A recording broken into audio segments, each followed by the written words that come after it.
कम शब्दों में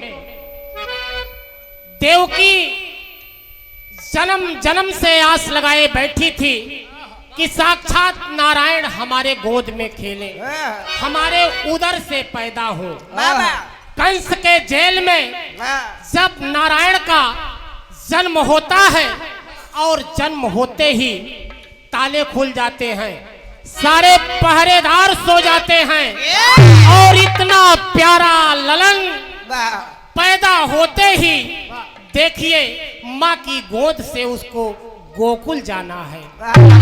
और जब यह बिछोभ होता है माता और इस अनोखे पुत्र से, तो वह माँ की करुण वेदना इस गीत पर प्रस्तुत है।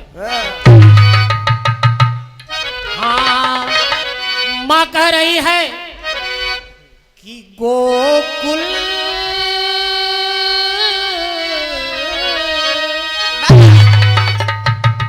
गोकुल को जा रहे हो।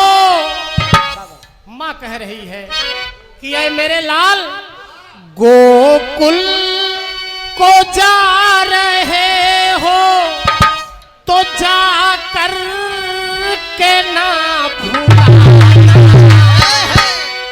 जी भर के हम न देखा अभी रूप ये सुहाना। गोकुल को जा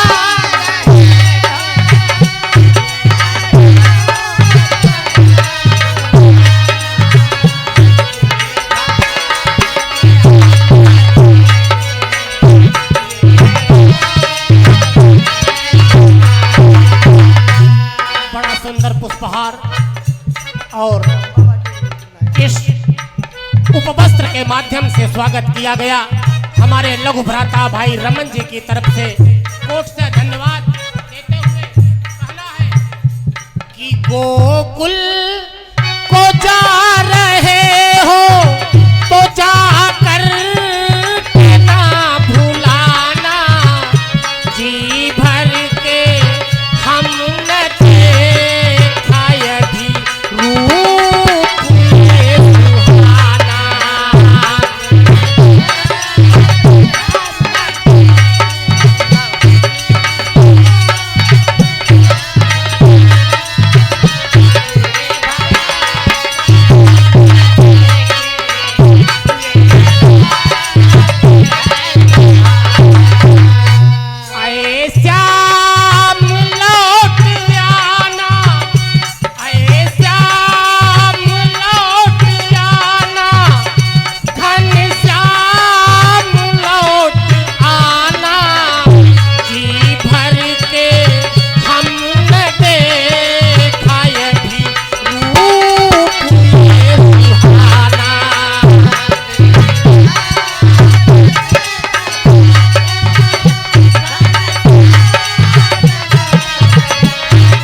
चले गोकुल को बनवारी, तेरे बिन लाल कैसे जिए तेरी महतारी। कहे भगवान 12 वर्ष रहूंगा मैया, आके चरणों में फिर से दर्श करूंगा मैया। सुन के धीरज हुआ वसुदेव के आगे लाई, पति को देती हुई रो रो यही फरमाई।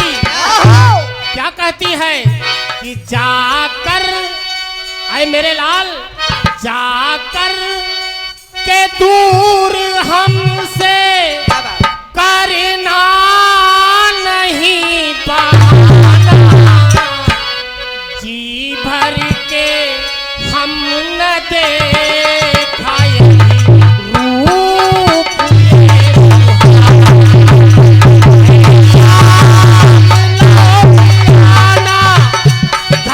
घनश्याम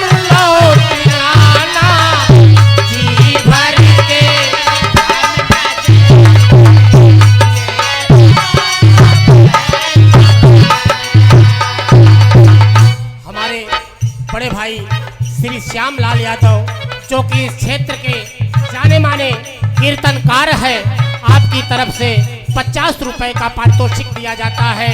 हम हृदय से कोट से धन्यवाद देते हुए कहते हैं कि ऐ श्याम लौट आना, घनश्याम लौट आना, जी भर के हम न देखा यदि रूप में सुहाना।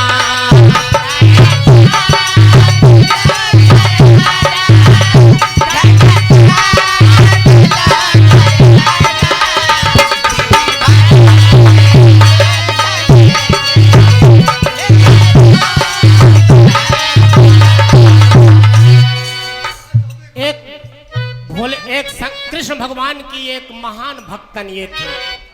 दूसरी भक्त आती है, वो क्या कहती है? एक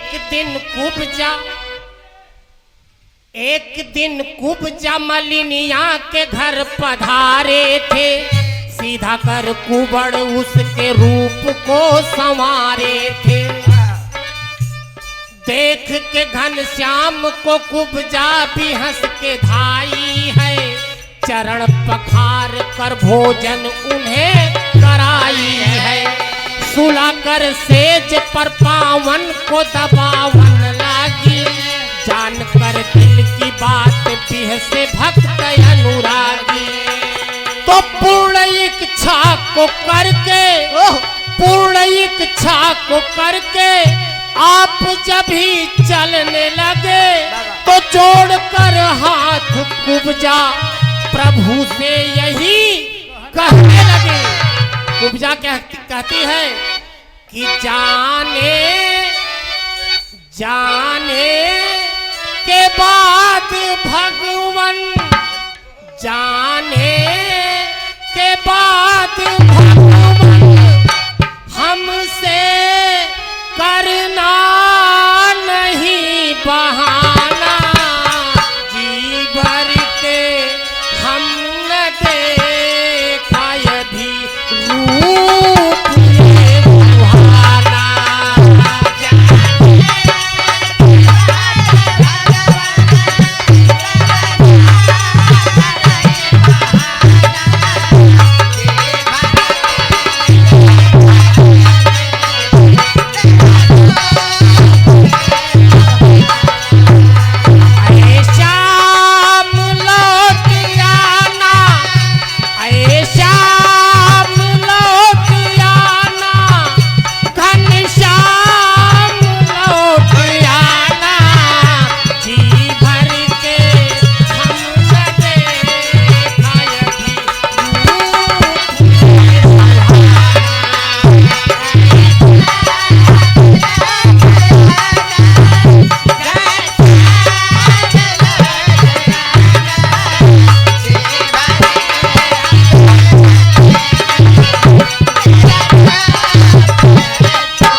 और अंतिम भक्त आती है, वो भक्त है विदुर और विदुरानी। अगम्य लीला तेरी मुरली बजाने वाले, अगम्य लीला तेरी मुरली बजाने वाले, गए विदुर के यहाँ साग को खाने वाले।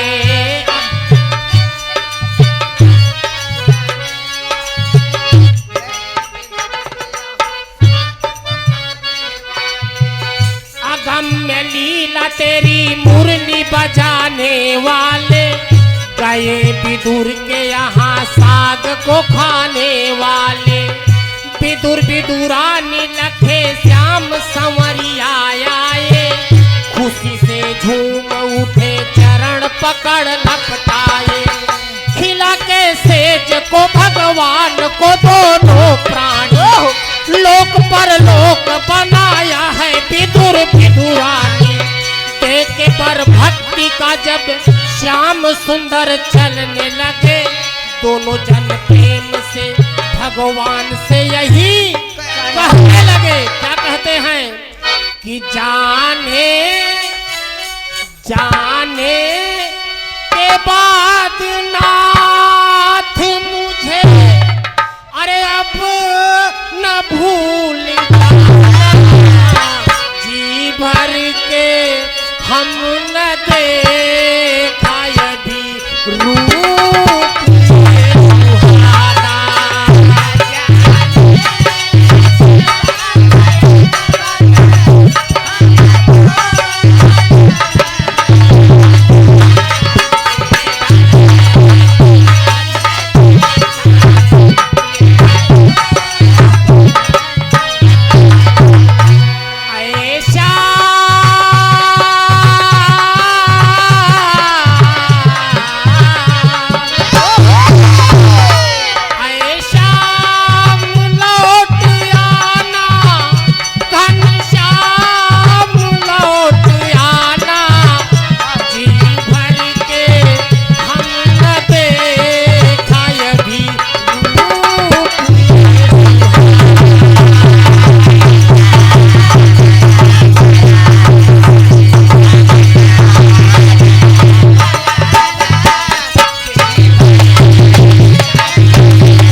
बोलिए श्री कृष्ण भगवान की जय।